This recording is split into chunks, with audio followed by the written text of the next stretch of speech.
If you were a teenager in the 1970s, you remember what it was like. The radio was everything. It connected you to something bigger than your small town or your high school hallway. You'd wait by the speaker, fingers ready on the cassette recorder, hoping to catch that one song before it faded out. These weren't just songs playing in the background. They were the soundtrack to first loves, summer nights, and figuring out who you were supposed to be. Today, we're looking back at 10 songs that 1970s teens in America grew up with. Number 10, American Pie by Don McLean.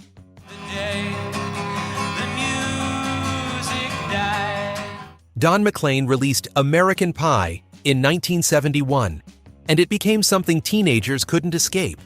At over 8 minutes long, it dominated AM radio in a way that seemed impossible. The song told a story that felt important, even if nobody could quite agree on what every line meant. I started singing bye, bye, Miss American Pie. McLean wrote it as a reflection on the plane crash that killed Buddy Holly, Ritchie Valens, and the Big Bopper in 1959. But the song grew into something larger. It captured a feeling that the innocence of early rock and roll had died, replaced by something darker and more complicated. For teenagers in the early 70s, that resonated. The world around them felt uncertain. Vietnam was still happening. The 60s had promised change, but left behind questions.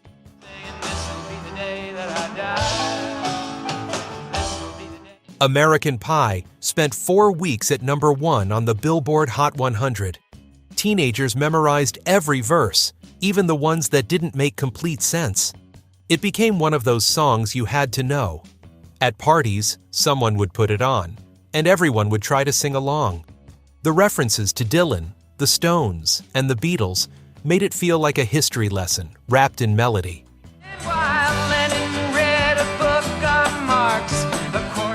McLean's voice carried a gentle sadness throughout the song. It wasn't angry or bitter, just reflective. That tone matched how many teenagers felt in 1971. They were caught between childhood and adulthood, between hope and cynicism. The song gave them permission to feel nostalgic for something they hadn't even fully experienced yet.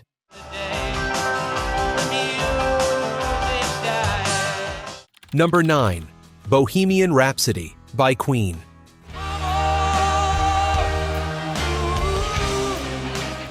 When Bohemian Rhapsody came out in 1975, it broke every rule about what a hit single should be.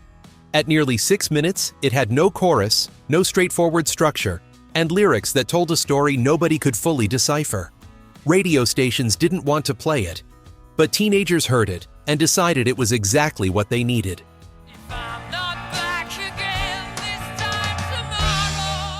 Queen built the song in sections that shouldn't have worked together. It opened with a cappella harmonies, shifted into a piano ballad, exploded into an opera parody, then crashed into a hard rock finale. Freddie Mercury produced something theatrical and excessive in the best possible way. For teenagers who felt too big for their small lives, the song's ambition felt personal.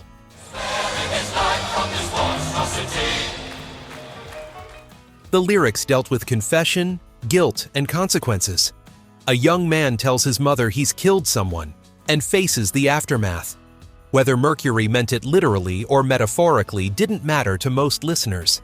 They heard the emotion. They felt the drama. In an era when teenagers were expected to follow rules and meet expectations, Bohemian Rhapsody celebrated chaos and complexity.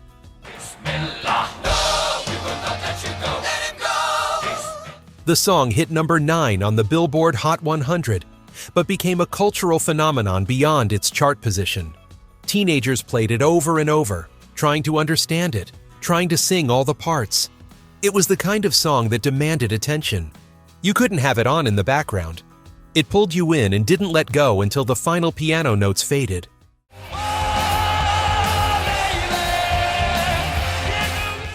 Number 8, Hotel California by Eagles.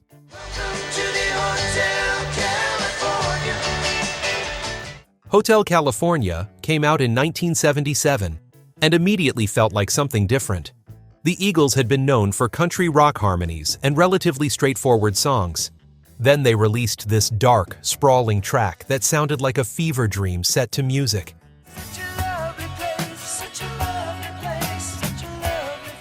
The song created an atmosphere from its opening guitar notes. Don Felder and Joe Walsh played intertwining guitar lines that felt both beautiful and ominous. Don Henley's vocals told a story about a traveler who checks into a hotel he can never leave. The imagery was vivid. Pink champagne on ice, mirrors on the ceiling, voices calling from far away.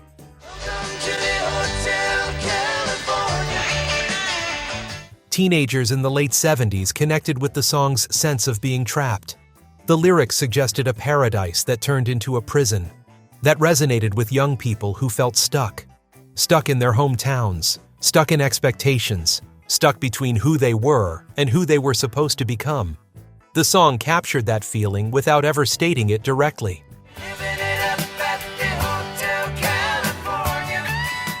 Hotel California spent 1 week at number 1, but its impact lasted far longer. The guitar solo became legendary. 2 guitars trading lines, building intensity, creating something that felt both technically brilliant and emotionally raw.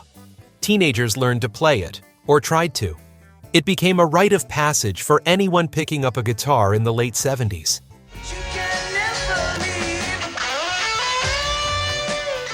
The song has been interpreted countless ways over the decades. Some heard it as a commentary on the excesses of California life. Others thought it addressed drug addiction or the dark side of the music industry. The Eagles never gave a definitive answer. That ambiguity was part of the appeal.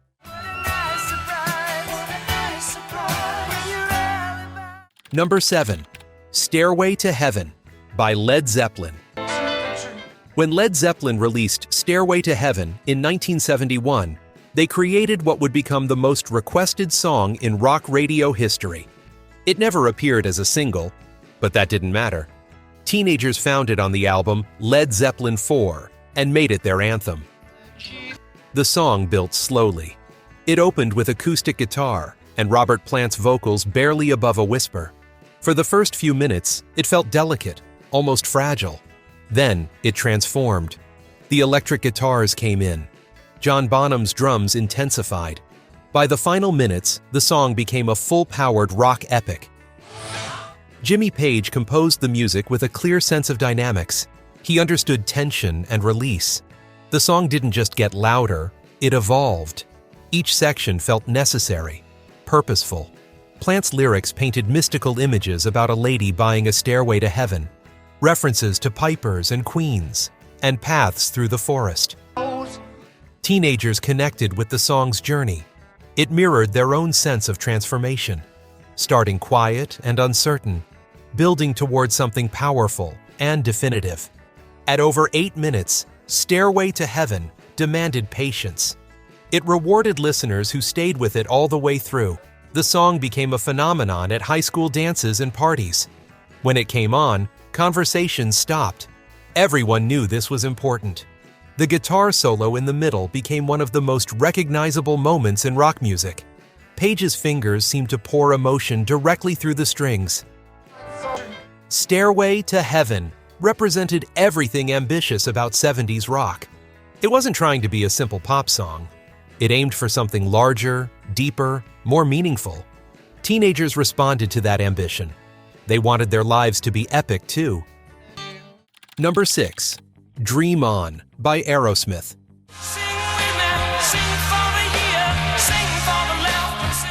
Aerosmith's Dream On came out in 1973, though it didn't become a major hit until it was re-released in 1976. Steven Tyler wrote it when he was around 20 years old, but the song carried the weight of someone much older looking back on life.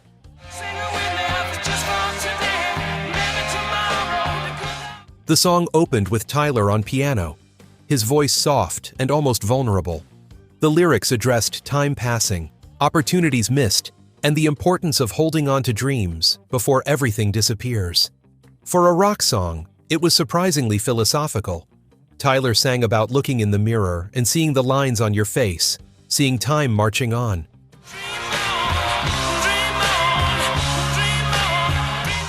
Teenagers might not have had lines on their faces yet, But they understood the feeling.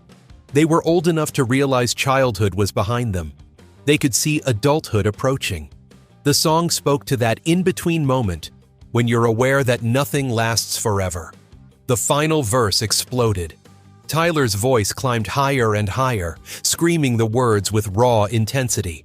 The band crashed in behind him. It was cathartic. All that reflection and melancholy transformed into defiance. Dream on. Sing your song. Don't let it die.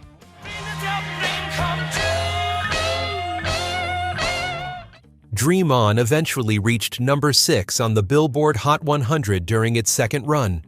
It established Aerosmith as more than just another hard rock band. They could be thoughtful. They could be emotional. Tyler's piano playing added depth to their sound, and his lyrics proved he could write about more than just partying and rock and roll. The song became a staple of FM radio throughout the late 70s. It was the kind of track that sounded better played loud. Teenagers would crank it up in their cars, singing along to those final soaring notes, feeling like they were part of something important.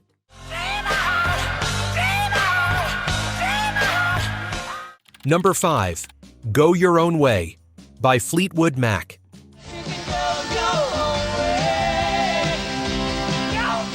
Fleetwood Mac released Go Your Own Way in late 1976 as the lead single from Rumors.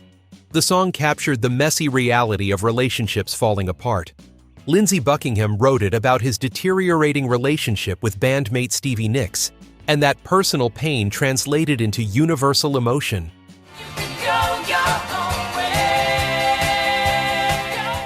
The song opened with an instantly recognizable drum pattern from Mick Fleetwood. Then Buckingham's guitar came in, aggressive and driving. His vocals carried frustration and hurt in equal measure. The lyrics told someone they were free to leave, free to make their own choices, even though it was clear the narrator didn't want them to go.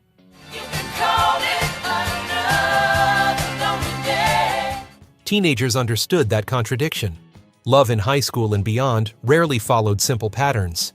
You wanted someone, but couldn't make it work.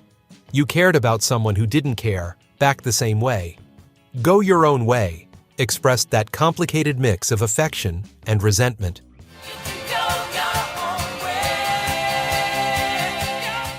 The harmonies throughout the song added another layer. Stevie Nicks and Christine McVie sang backing vocals on a song about Nicks leaving. That tension was audible. The whole band was falling apart romantically while creating some of their best music. Go Your Own Way became proof that pain could produce something beautiful.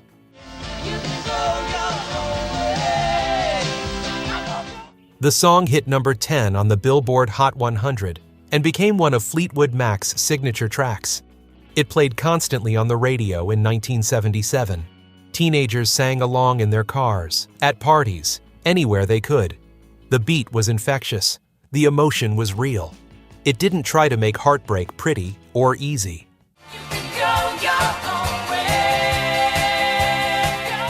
Number 4. You're So Vain by Carly Simon.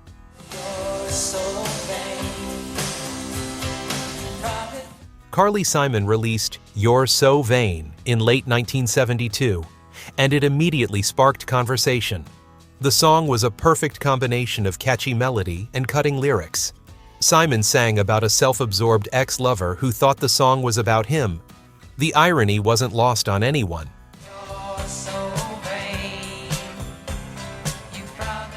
The production was sophisticated.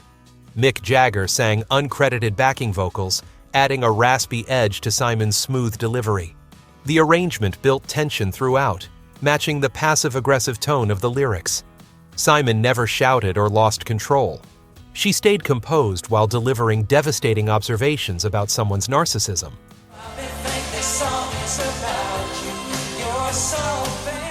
Teenagers loved the song's attitude. It was confident without being aggressive. Simon wasn't begging for someone back. She was calling them out. In an era when many love songs portrayed women as passive or heartbroken, You're So Vain offered something different. It was empowering in a way that felt natural, not forced.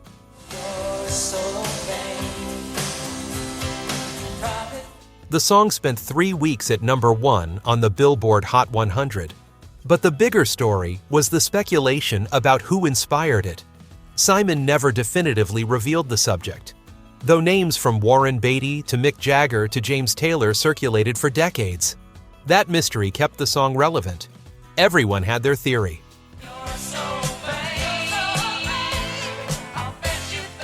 For teenage girls especially, "You're So Vain" became an anthem. It gave them permission to be angry at someone who hurt them. It showed them they didn't have to be sweet or forgiving. They could be smart and cutting and still write a beautiful song about it.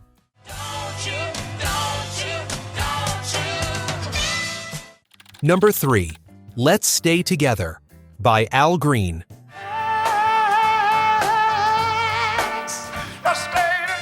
Al Green's Let's Stay Together came out in late 1971 and reached number 1 in early 1972. In a decade dominated by rock, this soul ballad proved that gentle, heartfelt music could still capture millions of listeners. Let's stay together. Green's voice was the centerpiece. Smooth and effortless, he sang about commitment with genuine warmth. The lyrics were simple. Let's stay together.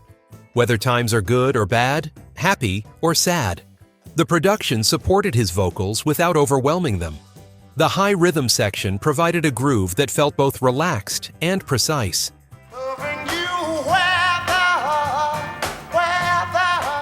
Teenagers slow danced to Let's Stay Together at proms and school dances throughout the early 70s.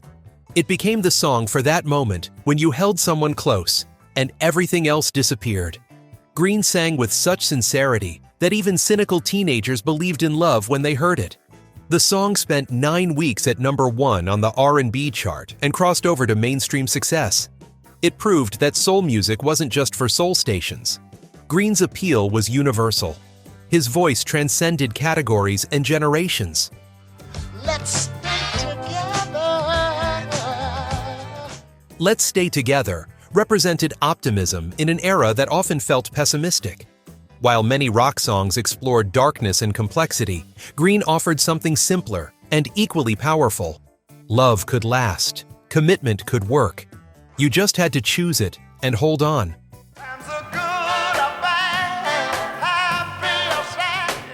The song became a standard almost immediately. It's been covered countless times, but Green's original remains definitive. That vocal performance, that groove, that feeling, nobody captured it quite the same way.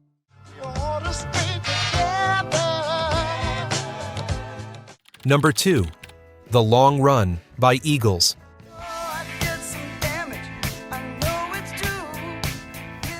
Eagles released The Long Run in late 1979, and it became the title track of their final studio album before their breakup. The song addressed perseverance, relationships that survive challenges, and the question of whether love can last when things get difficult.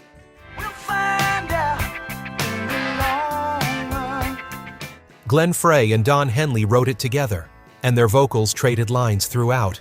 The production was tight and polished, typical of late 70s Eagles. The arrangement featured strong guitar work and a driving rhythm section. It felt both radio-friendly and substantive. The lyrics spoke directly to concerns many teenagers faced as they got older. Can you handle the long run? Can you keep going when the initial excitement fades? The song didn't provide easy answers. It asked questions and let listeners fill in their own responses.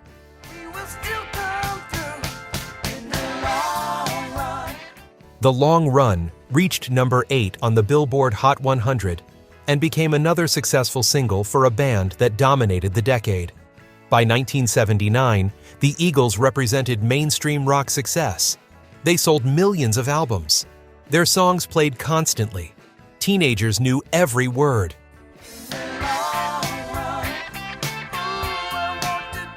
But there was also a sense that something was ending. The 70s were almost over. The Eagles themselves were fracturing internally. The Long Run felt like a summary of the decade's themes. Things don't last forever. You have to work to make them continue. And sometimes, despite your best efforts, they still fall apart.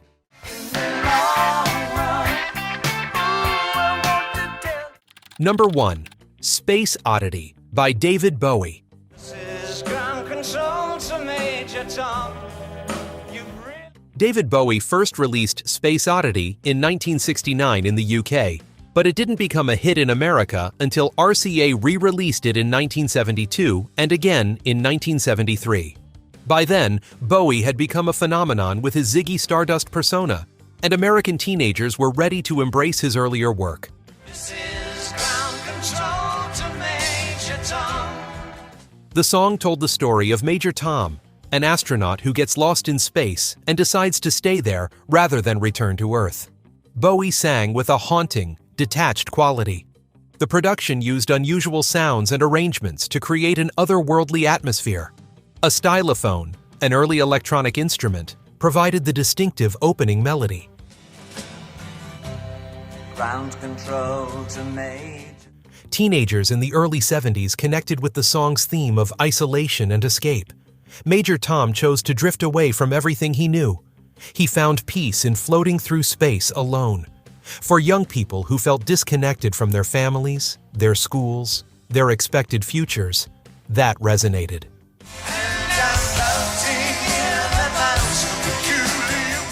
Space Oddity reached number 15 on the Billboard Hot 100 in 1973. But more importantly, it introduced American teenagers to Bowie's artistic vision. He wasn't just another rock singer. He created characters, he told stories, he approached music as theater.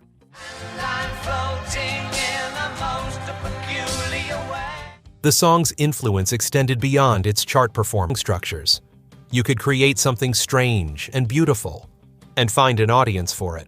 Bowie would go on to have much bigger hits, but Space Oddity remained special. It was the song that announced him to American audiences. It captured the 70s fascination with space exploration while making it personal and melancholic. Major Tom floating in his tin can became a metaphor for anyone who ever felt lost or alone.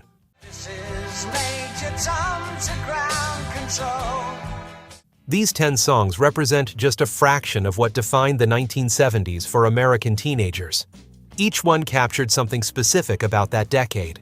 The reflection and loss in American Pie, the theatrical ambition of Bohemian Rhapsody, the feeling of being trapped in Hotel California, the journey from quiet to powerful in Stairway to Heaven, the awareness of time passing in Dream On. The 70s weren't a simple time. The music reflected that complexity. These songs didn't provide easy answers or simple emotions. They offered depth, ambiguity, and authenticity. Teenagers growing up with them learned that music could be more than entertainment. It could be meaningful. Decades later, these songs still resonate. They play on classic rock stations. They show up in movies and television shows. New generations discover them. But for the teenagers who heard them first, when they were new and fresh and vital, these songs carry specific memories. First kisses, late-night drives, friendships that felt eternal, moments when everything seemed possible. Music has a way of marking time. These songs marked the 1970s. They became part of the fabric of growing up in that decade. And for anyone who was there, who lived through it, who felt it all firsthand, hearing these songs again is like opening a door to the past. Everything comes rushing back. The feeling of being young and uncertain and full of hope. The sensation that your life was just beginning, and anything could happen. If you enjoyed this trip back to the music that shaped a generation, make sure to hit that like button and subscribe for more nostalgic journeys through the decades that defined American music.